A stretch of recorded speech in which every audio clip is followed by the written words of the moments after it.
Dementium Ward is one of them games that has been ported from tower to post. You may remember it from off of your phone, or maybe from that wonderful device we used to use, the DS. And if that's not put you off, then hit them like and subscribe buttons, and let's find out whether it's actually any good on the Nintendo Switch.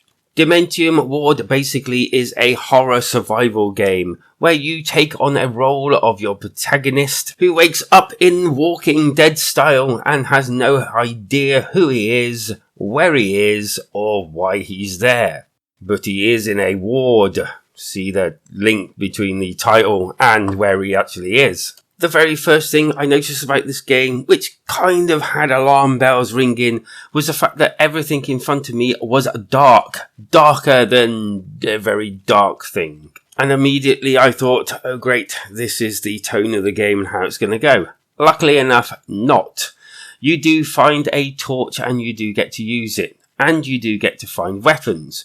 But as you find out really earlier on in the game, and to start with, you find the weapon, I believe, before you actually find the enemy, which kind of like leads you to think, oh, there must actually be some enemies in here, that watching the trailer. You do soon learn that you cannot use your weapon and the torch at the same time. In fact, sometimes when you switch, the torch doesn't even turn itself on. You have to do that manually, which is slightly annoying, but not a game breaker. After a little bit of wandering around, you soon meet your first enemy, and yeah, it's some big dude with a chest open, and you'll probably see it in the video here. But he's the first person you meet, and you have like one of those koshes that you have to batter him to death, or at least into submission, where he just dissolves into blood or dust or something.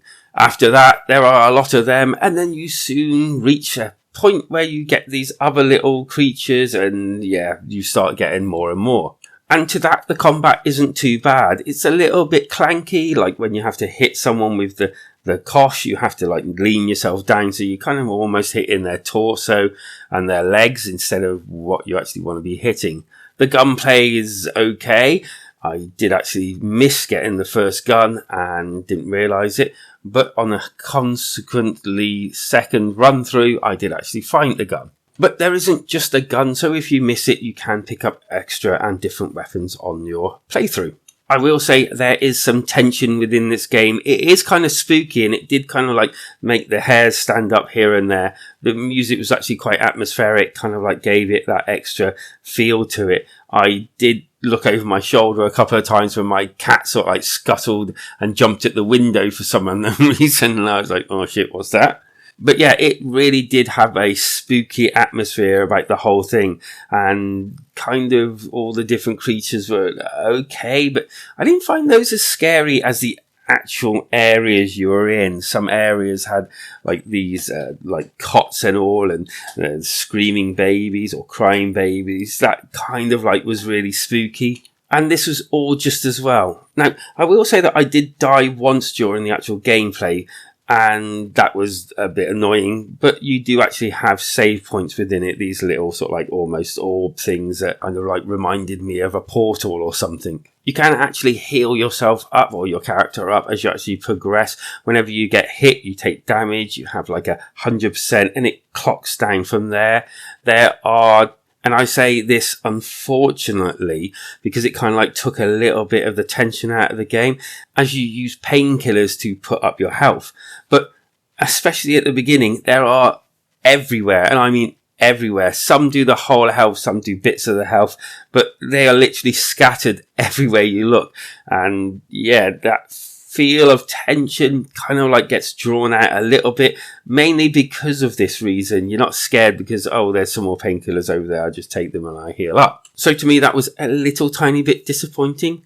The other kind of disappointing thing was the fact that at quite a few times it really did feel sparse, like empty, no creatures. That kind of helped build the atmosphere, but sometimes it was too much of the atmosphere building and not enough actual action within the actual game. Although admittedly, there are puzzles within the game. Yes, actual puzzles. And some of them are quite decent, some of them aren't. You get things where you have to go and look for a key card. Once you find them, backtrack, open some doors.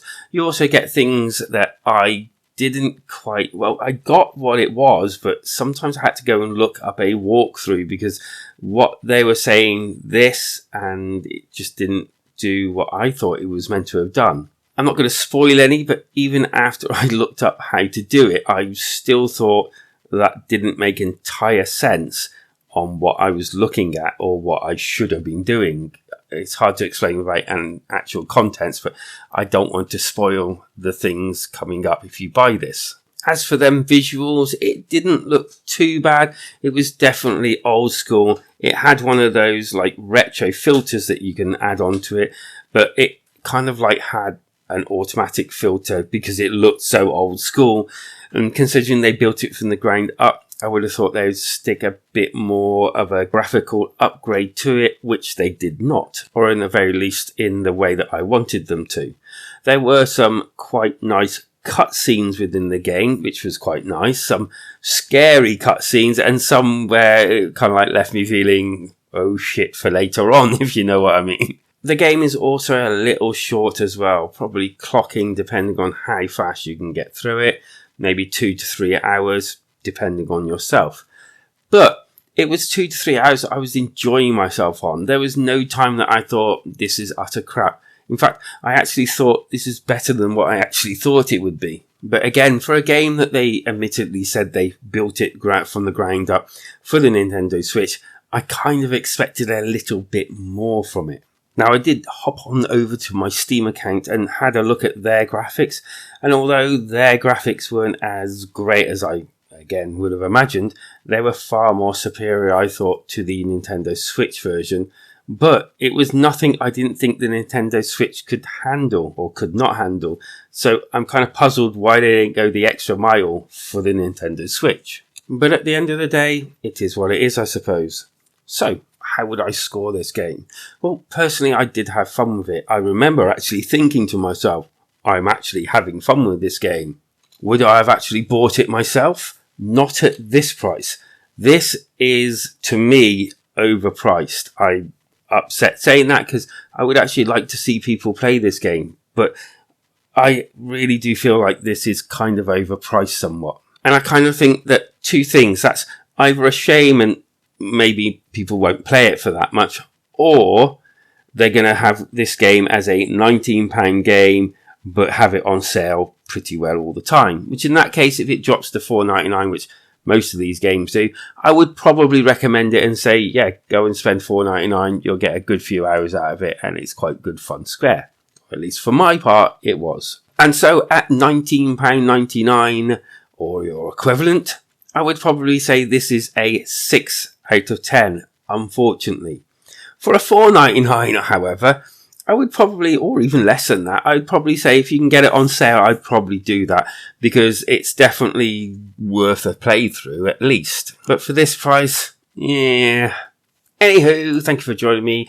Like and subscribe because, well, it just really helps the channel. Come and join us in our community Discord. Leave a comment down below. It really does help the channel as well. And heck, it's nice to talk. Bob Hoskins taught us that way back in the day. So take care of yourselves out there, wherever you are, because life is better when we game together.